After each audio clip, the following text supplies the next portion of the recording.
to you, Declan. Thank you. Thank you, Brad. As Brad said, my name is Declan. I'm the head of national operations in the policy branch of Revenue's Customs Division.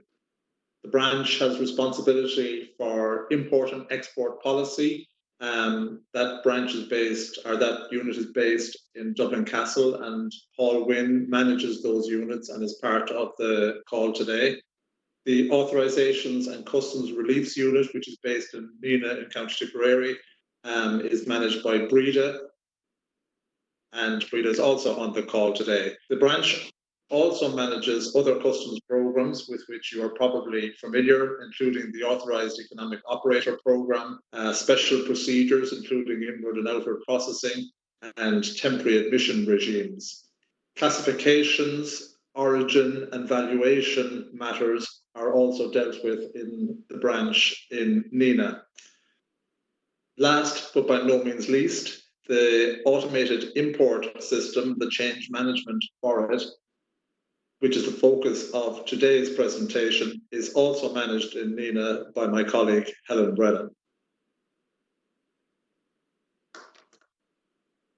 My presentation to you today is on Revenue's automated import system, or AIS. I'd first of all like to thank the Irish Exporters Association for the opportunity to present to you today, and to all colleagues in the Irish Exporters Association for their assistance in having the webinar to give us this opportunity. It's much appreciated.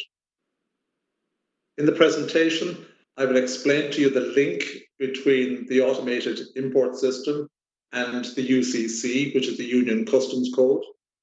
I will give details of other UCC IT developments to be introduced over the next 4 years.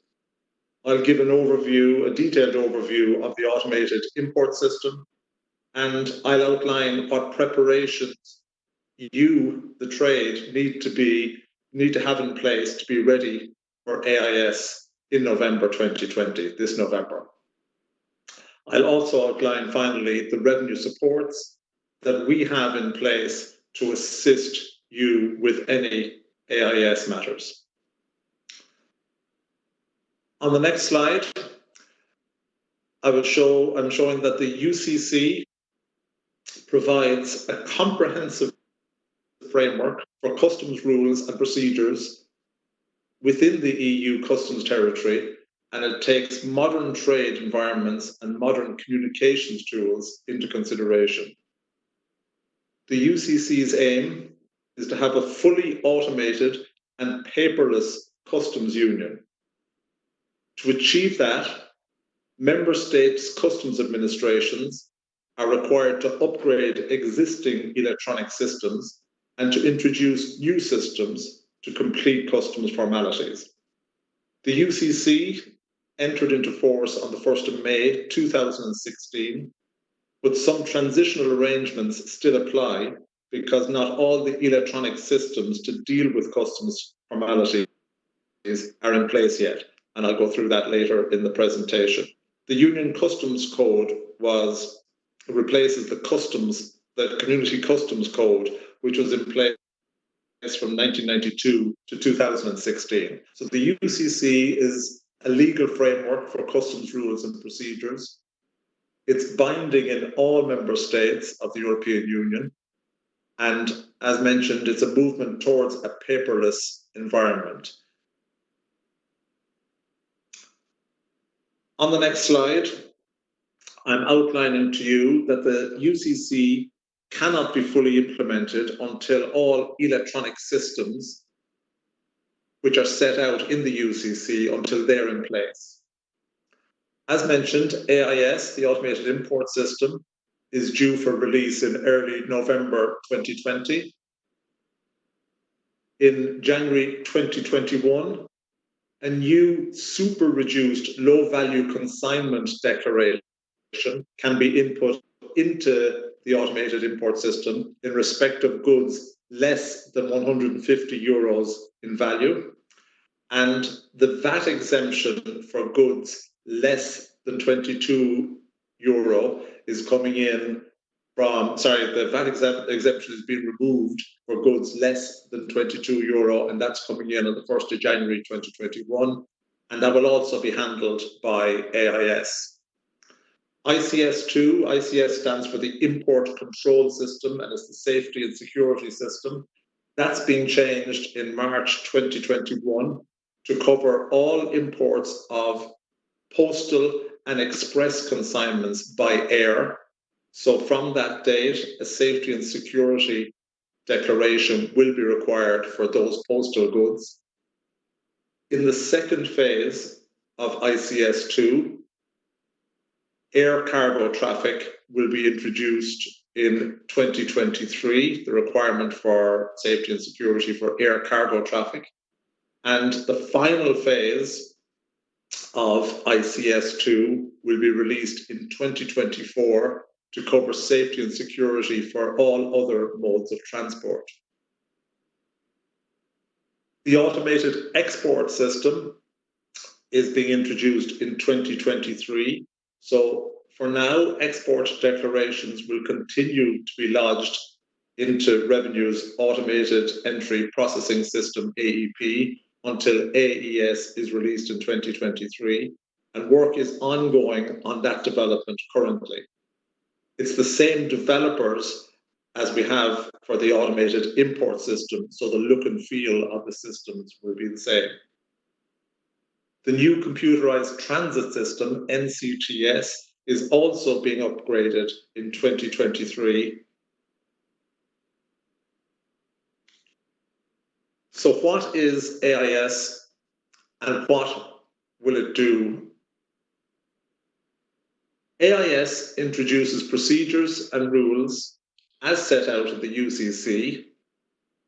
AIS manages the validations, processing, duty accounting, control and clearance of customs declarations on all imports. AIS manages a suite of declaration types linked to the importation process. Some of these declarations are new to customs authorities and to traders alike. You will see I've listed the declarations that AIS will cater for there. We've got the pre-lodged import declaration, the presentation notification, the temporary storage declaration, the import declaration, the simplified import declaration, the supplementary import declaration, and the electronic transport document. So what is going to change with AIS? So the import SAD, the single administrative document under AEP currently, will be replaced by a customs import declaration under AIS. E-manifest, the existing e-manifest in AEP, will be replaced by two declarations, one called the presentation notification and the second called the temporary storage declaration. The data elements needed to complete a declaration in AIS will have a unified structure. There are 5 new features included in AIS, and I'll briefly go through those with you now. In relation to refunds, a 2-step process will be introduced for a trader to apply for a customs refund in AIS. Number 1, the import declaration will need to be amended in AIS, and a formal application for a refund will be required, and this is also done through AIS. So the refund process is being integrated into the AIS system. For simplified declarations, currently the e-manifest is used to submit the simplified declaration, but again, in AIS, the simplified declaration will be lodged directly through the interface. The bill of discharge, at the moment, a mandatory return is required from approved traders for special procedures like inward processing. Currently, it's sent into Revenue or to Customs via an Excel spreadsheet. But when AIS is introduced, in November of this year, it can be done through the AIS system. A trader portal will also form part of the AIS system. It's a system that detailed knowledge of customs procedures will be required in order to use it. And we expect that people or traders who are currently using agents will continue to use their agent, but possibly use the portal for lodging a simplified direct declaration or a bill of discharge. In relation to low-value consignments, on the 1st of January 2021, as already mentioned, for goods less than 150 euros in value, a customs declaration with a reduced data set can now be lodged using AIS.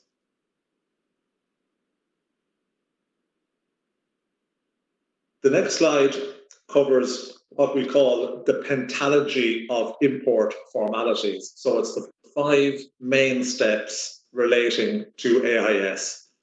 The first relates to the entry summary declaration, or ENS, which is submitted using the import control system. So this declaration is required for goods coming in from a third country when they arrive at the first point of entry into the EU. This declaration is lodged by the air or sea carrier. The notification of arrivals is, we get that information from a revenue system with information coming from the Department of Tourism, Transport, Tourism and Trade, Tourism, Transport and Sport, and from the Dublin Airport Authority.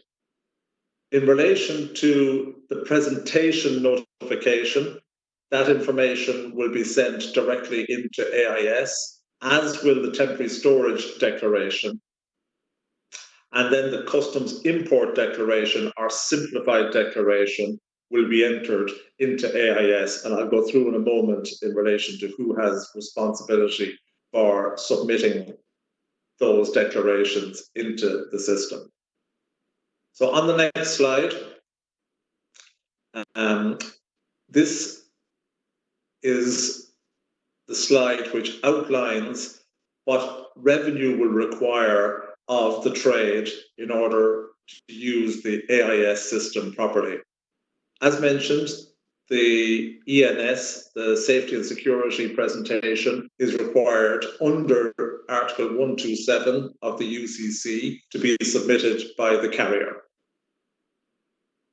In relation to the presentation notification and the temporary storage declaration, Article 139 of the UCC doesn't require any specific player in the import process to submit the documentation to AIS, but our expectation would be, so it could be the carrier, it could be the importer or the agent, it could be the haulage company or logistic company, it could be the temporary storage facility operator, or it could be the importer themselves who provide revenue with the presentation notification or temporary storage declaration. But revenue's expectation is that the carrier would provide this information, because at the moment, that information, the similar information on the AEP system is the e-manifest, and the e-manifest is currently provided by the air and the sea carriers, and the information which is required from the presentation notification and the temporary storage declaration, that information can be taken from the existing e-manifest. So that is our expectation, that the carrier would provide that information to us. We have met, and I'll go into this at a later stage, we have met with a range of the carriers, and that does not seem to be an issue for them because they have access to the information. But the main issue here is that in situations where the carrier does not provide this information to revenue, the presentation notification and the temporary storage declaration are declarations, they're mandatory declarations which the revenue's AIS system will require before the goods are released into free circulation. In relation to the customs import declaration, whether it's lodged before or after the presentation of goods, the expectation is that that present declaration will be made by the importer or the customs agent. On the next slide, I will briefly outline what the declarations are. So we have the name of the description of the declaration, for example, the presentation notification, and it's referred to as the G3. The temporary storage declaration is the G4. Then you have a combined presentation and temporary storage declaration, which is referred to as the G3, G4. And I've just outlined the declaration names here, the titles for them, because from the AIS point of view, this is what they'll be referred to as. But there's a lot more detailed information in relation to the declarations available on our website, and I'll mention that later on. So on the next slide, I'm just outlining for you the AIS timetable. So we started, this project started in 2018, and our first external stakeholder engagement was with the software providers, and that happened in October. We gave the specification to the software houses to outline for them what the AIS schemas were going to be in order for them to be ready to adjust their software to cater for AIS. One of the important things here, and I mentioned it already, but from the point of view of imports, so the import module of AEP will be replaced in November of this year, but the export module will continue to be used in AEP until AES comes in 2023. So there will be a period there where both systems are required. And from speaking to the software houses, that element of the software packages will be managed by them. Of course, if you use your own software developers in-house, that is something that needs to be catered for. But I'm sure at this stage, that is being managed. The preliminary system is in test with revenue since February of this year, and revenue testing is ongoing. We started with the first information that was given, the first system that was given to us in November, and we will continue testing right up until the go live date. The public interface test will be available this month, and we have user testing going on currently in revenue as well, and all with a view to going live in November 2020. So on the next slide, I just outline how you need to prepare for the introduction of AIS. So what we have done on the change management side in relation to AIS is we have made contact with the 4 main cohorts of trader who will be using AIS. So that is the air and sea carriers, the express carriers, the temporary storage facility operators, and the customs agents. And we are in the process of making contact with all importers and to advise them of the requirements for AIS. So we've made contact with them, we have written to them, we have provided them with presentations in relation to how AIS will work and their targeted presentations. So for the air and sea carriers and for each of the cohorts, we've targeted the presentation for them to advise them what they need to do in relation to being ready for AIS. But we can't stress strongly enough that the time to get ready is now. Become familiar with the changes, both procedural and technical, and one of three things have to be done. Number one, you need to update your internal customs software systems. Number two, to contact your external customs software provider in order to ensure that they are up to speed with the requirements for AIS. I'm sure they are. And thirdly, would be to contact your customs agent just to make sure that come November 2020, that you will be in a position to import goods. Because, as I say at the bottom there, it will not be possible to legally import third country goods into Ireland from November 2020 without using AIS. So the benefits of AIS, so it, as I mentioned earlier, implements the import procedures to make each member state fully compliant with the Union Customs Code. It uses harmonized data set messages throughout the Union. Interactions will take place through the one system, through AIS. As I mentioned, there are different customs formalities being brought into AIS which are currently outside it, and they'll all be part of AIS. There's an inbuilt risk management module in AIS. With Brexit coming on the 1st of January, once the transition period is completed, we will see a big increase in the number of import declarations, and AIS will cater for them. And there will be improved customs declaration processing. So finally, in relation to IT support, software providers received comprehensive information since last October. There are technical guides on the website, and if there's any contact that you'd like to make or any queries that you'd have in relation to the software side of things, the email address is available there, and I believe the Irish Exporters Association will be making these slides available on their website.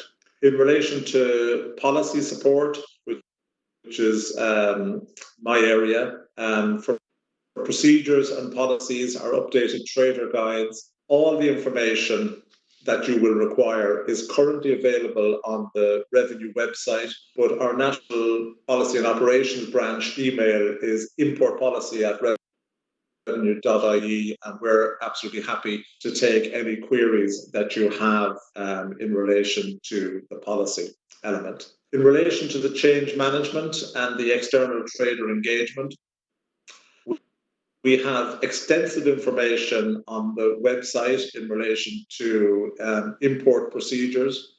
As mentioned, we have written to the trade that are going to be impacted by AIS to advise them of what's coming down the line and to ensure that they will be ready for the November 2020 when AIS comes in. We have made presentations to the Customs Consultative Committee and other trade bodies to make sure that the information is disseminated through them. Our original plan before COVID-19 was to have one-to-one contact with the import supply chain operators and then to have some seminars with them. But that has changed now. So what we're doing is we're sending narrated presentations to the various cohorts. And if there are any queries arising out of their viewing of the presentations, we take those on board and we subsequently disseminate them to the various cohorts as well. So, and obviously a webinar like today is very helpful to us in getting the message out there as well. So that's my presentation in relation to AIS. And as Brad mentioned earlier, if there's any questions that you have, we're absolutely happy to take them.